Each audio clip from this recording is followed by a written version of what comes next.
The Tale of the Three Brothers, made by JK Rowling.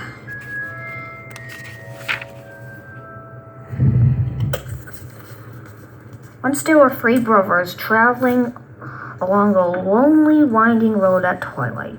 In time, the brothers reached a river too deep to wade through and too dangerous to swim across. However, these brothers were learned in the magical arts, so they simply waved their wands and made a bridge appear across the treacherous water.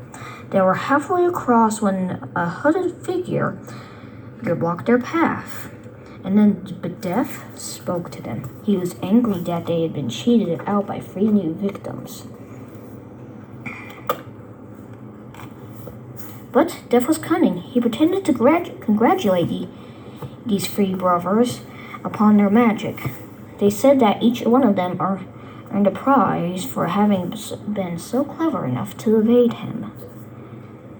The oldest brother, who's a combative man, wanted a wand more powerful than any in existence, a wand that must only win duels for its owner, a wand so worthy a wizard who had conquered death. So Death crossed to an elder tree across the banks of the river and fashioned a wand that hung there, and he gave it to the oldest brother.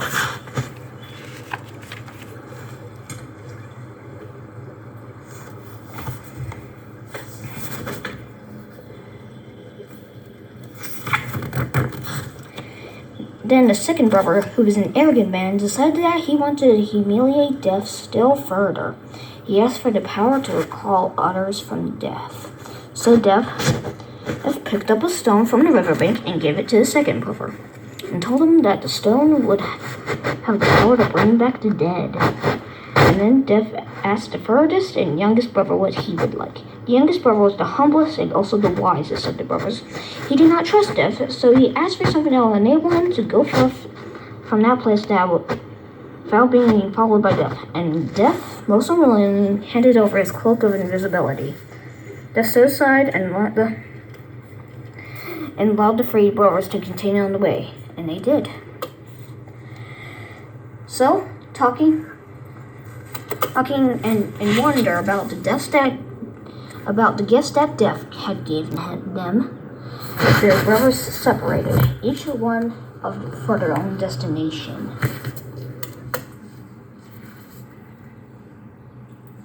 The first and eldest brother traveled on for no more than a week.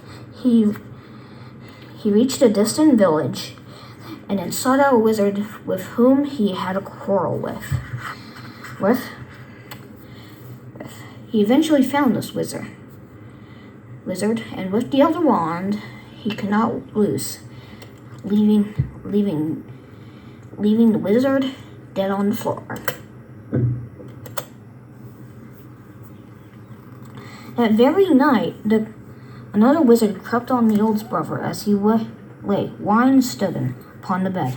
The thief took the wand and, for safe measure, slit the oldest brother's throat.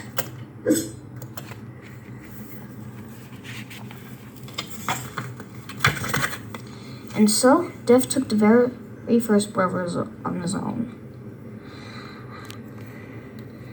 The second and the middle brother journeyed to his own home, where he lived alone.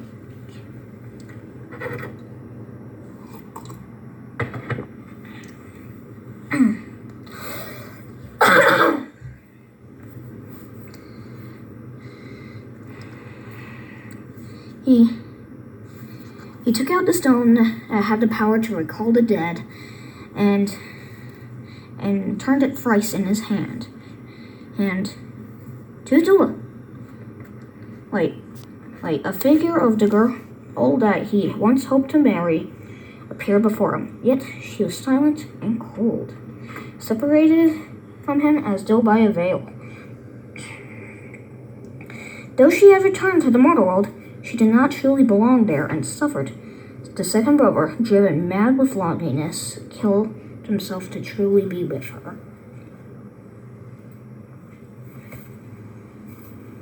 But though Death searched for many years, for the third brother, he was never able to find him.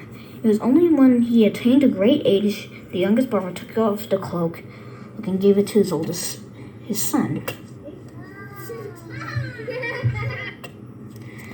And then greeted Death as an old friend and went with him gladly as equals. They divided his life. The end.